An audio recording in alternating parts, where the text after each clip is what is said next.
అతని పనికిమాలిన స్వభావం శారీరక శ్రమకు అలవాటు పడనందున అతను తక్షణమే అంగీకరిస్తాడు. అయినప్పటికీ అతను ఆమెతో కలుస్తాడు. అకస్మాత్తుగా కొన్ని పెట్టెల వెనుక నుండి అలియా బయటకు వచ్చినప్పుడు వారు కబుర్లు చెప్పుకోవడం మొదలుపెట్టారు. యుకి మరియు మసాచికా సాన్నిహిత్యాన్ని చూసి చాలా చిరాకు పడుతున్నారు. అలియా తనని ఇష్టపడుతుందని తెలిసి యుకి ఈ మొత్తం పరిస్థితిని అతనితో గందరగోళానికి గురిచేశాడని అతను త్వరగా గ్రహించాడు. వారు యుకి చాటింగ్తో శుభ్రం చేయడం కొనసాగిస్తున్నారు. అయితే అలియా మరింత చిరాకుగా కనిపించి మసాచికాకు చేతిలో ఉన్న పనిపై మరింత దృష్టి పెట్టమని చెబుతుంది. యుకి సరైన క్షణాన్ని గ్రహించి తనను తాను క్షమించి వెళ్లిపోతాడు. మసాచికా రష్యన్ భాషలో అలియా గొడుగుతున్నట్లు వింటుంది. ఆమె కూడా కొంత శ్రద్ధ వహించాలని కోరుకుంటుంది. అతను క్లూలెస్ గా ఉన్నప్పుడు ఆమె అతనిపైకి విసిరివేస్తున్నట్లు భావించి రష్యన్లో దగ్గరికి రమ్మని ఆమె అతనికి చెబుతూనే ఉంది. ఇంతలో అటువంటి ఆలోచనల ధైర్యం గురించి మసాచికా ఆశ్చర్యపోతాడు. అదృష్టవశాత్తు వారు మిగిలిన పనిని త్వరగా పూర్తి చేస్తారు మరియు అతను బయలుదేరబోతున్నప్పుడు తలుపు తెరుచుకుంటుంది. అప్పటికే శుభ్రంగా ఉన్న గదిని చూసి ఆశ్చర్యపోతూ పొడవాటి సీటర్ నడుస్తోంది. మసాచికా సహాయం చేసిందని యుకి అతనికి చెబుతాడు మరియు అతను మసాచికాకు కృతజ్ఞతలు తెలుపుతూ విద్యార్థి మండలి అధ్యక్షుడైన కెంజాకిగా తనను తాను పరిచయం చేసుకున్నాడు. అతను అలియా మరియు యుకి ఇద్దరి నుండి తన గురించి చాలా విన్నానని మసాచికాకు తెలియజేశాడు. మసాచికా అసౌకర్యంగా భావించడం ప్రారంభించి వెళ్లిపోవాలని నిర్ణయించుకున్నాడు. కాని కెంజాకి అతనిని ఆపి పాకశాల తర్వాత మసాచికా వారికి సహాయం చేసినందున ఈ రాత్రి అతనికి డిన్నర్ కొంటానని పేర్కొన్నాడు. మసాచికా ఆఫర్ను మర్యాదపూర్వకంగా తిరస్కరించింది. అతను కేవలం స్నేహితులకు సహాయం చేస్తున్నానని నొక్కి చెప్పాడు. అతను బయలుదేరే ముందు యుకి జోక్యం చేసుకుంటాడు మరియు అతను ఎలాగైనా ఇంట్లో తన కోసం ఉడికించాలి కాబట్టి అతను ఆఫర్ను అంగీకరించాలని చెప్పాడు. కెంజాకి చివరికి వారి కోసం నిర్ణయం తీసుకుంటాడు మరియు ఆ సాయంత్రం తర్వాత డిన్నర్కి తమతో చేరమని యుకి మరియు అలియా ఇద్దరిని కూడా ఆహ్వానిస్తాడు. వారంతా డైనర్ వద్దకు వెళ్లి కూర్చున్నారు. కౌన్సిల్ పనిలో మసాచికా చేసిన సహాయం కోసం కెంజాకి మళ్లీ తన కృతజ్ఞతలు తెలియజేశారు. మసాచికా శారీరక పనులలో చాలా ప్రవీణుడని, వాటిని వేగంగా పూర్తి చేయగలడని మరియు నైపుణ్యం కలిగిన సంధానకర్త అని యుకి పేర్కొన్నాడు. కెంజాకి వెంటనే అతని ప్రతిభను గుర్తించి విద్యార్థి మండలిలో అతనికి స్థానం కల్పిస్తాడు. మసాచికా మరోసారి మర్యాదపూర్వకంగా తిరస్కరించాడు. అతను మిడిల్ స్కూల్లో ప్రత్యేకంగా ఆనందించినందున అతను విద్యార్థి కౌన్సిల్ పనిని ఎప్పటికీ పూర్తి చేశానని పేర్కొన్నాడు. కెంజాకి ఇది నిజంగా చాలా పని అని అంగీకరిస్తుంది, కాని దాని స్వంత ప్రయోజనాలతో వస్తుంది అని జత చేస్తుంది. మసాచికాకు విద్యార్థి కౌన్సిల్లో ఉండటమంటే దేశంలోని అత్యుత్తమ కళాశాలల్లో చేరడానికి అతనికి ఆటోమేటిక్ సిఫార్సు ఉందని అర్థం. అయినప్పటికీ మసాచికా అనాహాయిని చూడటానికి మరియు నిర్లక్ష్య జీవితాన్ని ఆస్వాదించడానికి ఇష్టపడుతూ ఆసక్తి చూపలేదు. దురదృష్టవశాత్తు యుకి అతనిని ఒత్తిడి చేస్తూనే ఉన్నాడు. వారు మిడిల్ స్కూల్లో చేసినట్లుగానే వారు మళ్లీ స్టూడెంట్ కౌన్సిల్ అధ్యక్ష పదవికి పోటీ చేయాలని పట్టుబట్టారు. మసాచికా ఈసారి గట్టిగా తిరస్కరించాడు. అలియా కూడా అధ్యక్ష పదవికి పోటీ చేయాలని ఆలోచిస్తున్నందున యుకి గట్టి పోటీని ఎదుర్కోవలసి ఉంటుందని కెంజాకి అతనికి తెలియజేశాడు. ఆశ్చర్యంతో మసాచికా నిర్ధారణ కోసం అలియా వైపు చూస్తుంది. వచ్చే ఏడాది జరగనున్న ఎన్నికల్లో యుకికి వ్యతిరేకంగా అలియా తన అభ్యర్థిత్వాన్ని ధృవీకరించింది. వారు మరింత చర్చించడానికి ముందు వారి ఆహారం వస్తుంది. రాత్రి భోజనం తర్వాత వారందరూ తమ తమ మార్గాల్లోకి వెళతారు. కెంజాకి మరియు యుకి కలిసి బయలుదేరారు.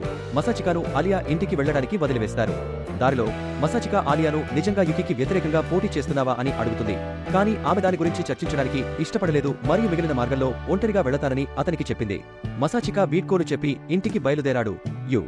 మంచం మీద శృంగార నవల చదువుతున్నట్లు కనిపించాడు. యుకి వాస్తవానికి మసాచికా యొక్క నిజమైన సోదరి అని తేలింది.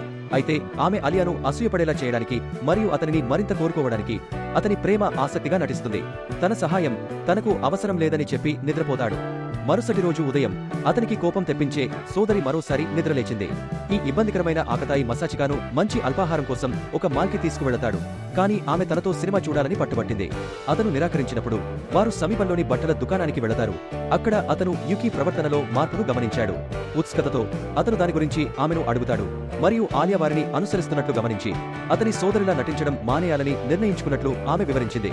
అతను ఏమి చేయాలో ఆలోచిస్తుండగా యుకి అలియా వైపుకు వెళ్లి ఆమెను ఆప్యాయంగా పలకరించాడు. అలియా చాలా ఇబ్బందిగా ఉంది. తను బట్టల కోసం షాపింగ్ చేస్తున్నట్లు నటిస్తుంది మరియు అనుకోకుండా వారితో పరుగెత్తింది. ఒక రెస్టారెంట్కి వెళ్లబోతున్నామని చెప్పి ఆమెని కలిసి ఆహ్వానిస్తూ ఇంకా భోజనం చేశారా అని ఆలియా సోదరి అడుగుతుంది. అలియా స్పైసీ ఫుడ్ ని ఇష్టపడుతుందా అని ఆమె ఆరా తీస్తుంది. నిరుపేద అయిన అలియా కొంచెం కారపు కూర మాత్రమే కలిగి ఉంది మరియు ఆమె సుగంధ ద్రవ్యాలతో బాగానే ఉందని పేర్కొంది. యుకి వారు ఉంఫట్లోని రామెన్ ప్లేస్ కి స్పైసీ ఫుడ్ కి వెళ్తున్నారని ఆమెకు చెప్పి ఆమెను చేరమని ఆహ్వానిస్తాడు. మసాచికా నిజాయితీగా ఉండాలని నిర్ణయించుకుంది మరియు అక్కడ రామెన్ సాధారణంగా కారంగా ఉండదని అలియాను హెచ్చరించింది. ఎవరి గాడిదలో నుండి లావా వస్తుందో అనిపించేంత స్పైసీగా ఉంది. యుకితో ఒంటరిగా గడపకుండా మసాచికా తనను దూరం చేసేందుకు ప్రయత్నిస్తోందని అలియా అనుమానిస్తుంది. కాబట్టి ఆమె ఎలాగైనా వారితో చేరాలని నిర్ణయించుకుంది. వారు రామెన్ రెస్టారెంట్కి వెళతారు. ఇది అలియా ఇంతకు ముందెన్నడూ ఇలాంటి చెడుగా కనిపించే ప్రదేశాన్ని చూడలేదు కాబట్టి భయపడింది. మసాచికా ఆలియా తప్పు చేస్తున్నానని హెచ్చరించింది. కానీ ఆమె నిశ్చయించుకుని వారితో ప్రవేశిస్తుంది. త్వరలో వారు ప్రతి ఒక్కరూ రామెన్ గిన్నెను ఆర్డర్ చేస్తారు. యుకి ఈరోజు చాలా చిన్నపిల్లల దుస్తులు ధరించినట్లు అలియా గమనించింది. అవకాశాన్ని సద్వినియోగం చేసుకుని యుకి ఉదయం మసాచికాతో మంచం మీద ఉన్నానని మరియు ఆ రోజు కోసం అతని చొక్కా ఒకటి తీసుకున్నానని అలియాతో చెప్పాడు. మసాచిక అతను తాగుతున్న నీటిని ఉమ్మివేస్తుంది. అయితే అలియా అతని వైపు చూస్తుంది. అతను నిద్రపోతున్నప్పుడు యుకి తన మంచం మీద దూకాడని వివరించడానికి ప్రయత్నిస్తాడు. కానీ ఆలియా అతనిని ఒక్క క్షణం కూడా నమ్మలేదు. అదృష్టవశాత్తు రామెన్ సరైన సమయానికి వస్తాడు. అలియా అంత ఎరుపు మరియు కారంగా ఉండేదాన్ని ఎప్పుడూ చూడలేదు. నూడిల్స్ తడిసిపోయేలోపు త్రవ్వమని యుకి చెప్పడంతో యుకి మరియు మసాచిక అవాక్కయ్యారు. వెనుకబడి ఉండకూడదని నిశ్చయించుకుని అలియా తన చాప్స్టిక్లను పట్టుకుని నూడిల్స్ ను కొంచెం చల్లబరుస్తుంది మరియు త్వరగా వాటిని గుప్పిస్తుంది. మసాలా ఆమెకు తక్షణమే తగిలింది, కానీ ఆమె పూర్తిగా బాగానే ఉన్నట్లు నటిస్తుంది. మసాచిక మరియు యుకి తినడం మొదలుపెట్టారు మరియు వారు అలవాటు పడినంత మసాలా ఎక్కువగా కనిపించడం లేదు. అయితే మసాచిక ఆలియా రష్యలో ఎంత వేడిగా ఉందో దాని గురించి గొణుగుతున్నట్లు వింటుంది మరియు వారు ఆమె కోసం వేరే ఏదైనా పొందేలా తినడం మానేయమని ఆమెను అడగడం గురించి ఆందోళన చెందుతుంది. మసాచిక తన కళ్ళు చెమ్మగిల్లడం గమనించి రష్యలో సహాయం కోసం ఆమె వేడుకుంటున్నట్లు విన్నప్పటికీ తాను వేడిని విపరీతంగా ఆస్వాదిస్తున్నట్లు అలియా పేర్కొంది. అతను ప్రతిస్పందించడానికి ముందు యుకి డిష్ గురించి అలియా అభిప్రాయాన్ని ఆరా తీస్తాడు. అలియా దానిని ఆస్వాదిస్తున్నట్లు చెప్పినప్పుడు యుకి ఆమెకు హాట్ సాస్ ఇచ్చాడు. మసాచిక దీనికి వ్యతిరేకంగా అలియాకు సలహా ఇస్తుంది, కానీ వెనక్కి తగ్గకూడదని నిశ్చయించుకుంది. ఆమె తన నూడిల్స్ కి కొద్ది మొత్తంలో సాస్ని జోడించి మరొక కాటు తీసుకుంటుంది. ఈసారి ఆమె అదుపులేనంతగా కేకలు వేస్తూ రెస్టారెంట్ నుండి బయటకు వచ్చింది. మసాచిక ఆమెను సమీపంలోని పార్క్కి అనుసరిస్తుంది మరియు ఆమె బాగుందో లేదో తనిఖీ చేస్తుంది. అలియా తాను బాగానే ఉన్నానని నొక్కి చెప్పింది, కానీ మసాచిక ఆమెకు ఐస్ క్రీం ఇవ్వమని ఆఫర్ చేసినప్పుడు ఆమె వింతగా అంగీకరిస్తుంది. అతను ఆమెకు ట్రిపుల్ స్కూప్ను కొంటాడు.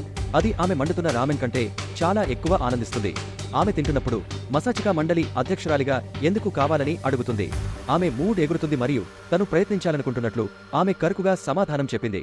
ఆమెకు భాగస్వామి ఉన్నారా అని అతను విచారించినప్పుడు ఆమె తనకు అవసరం లేదని మరియు తనంతట తానుగా అన్నింటినీ నిర్వహించగలనని పేర్కొంటూ తను లేదని పేర్కొంది. ఆమెతో పాటు వైస్ ప్రెసిడెంట్ పదవికి పోటీ చేయడానికి ఎవరైనా అవసరం కాబట్టి అది ఆ విధంగా పనిచేయదని అతను ఆమెకు వివరించాడు.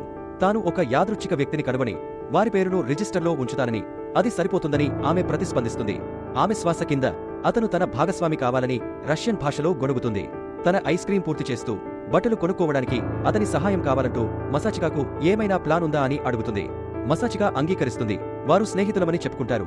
ఇది యుకికి వ్యతిరేకంగా ఆమెకు అవకాశం లేదని భావించి అతను ఆమెను జాలిపడుతున్నాడా అని ఆమె ఆశ్చర్యానికి గురిచేస్తుంది. తన ఫ్యాషన్ సెన్స్తో అతనిని ఆకట్టుకోవాలని నిశ్చయించుకుని ఆమె కోపంతో దుస్తులు మార్చుకునే గదిలోకి వెళుతుంది. అయితే ఆమె చలికి చలించిపోతుంది. మసాచిక వెంటనే ఆమెను మెచ్చుకుంటుంది. దుస్తులు ఆమె సాధారణం కంటే మరింత అందంగా కనిపిస్తున్నాయి. ఆమె నిశ్శబ్దంగా కట్టెలను మూసివేసి భయాందోళనకు గురిచేస్తున్నందున ఇది ఆమెను ఆశ్చర్యపరిచింది. మసాచిక కూడా అతని స్వంత మాటల వల్ల ఇబ్బంది పడుతోంది. అలియా కొనసాగాలని నిర్ణయించుకుంది మరియు వివిధ డ్రెస్లలోకి మారడం ప్రారంభించింది. అతను ప్రతి దుస్తులను మెచ్చుకుంటాడు. ఆమె మరింత మెరుగైన అనుభూతిని కలిగిస్తుంది.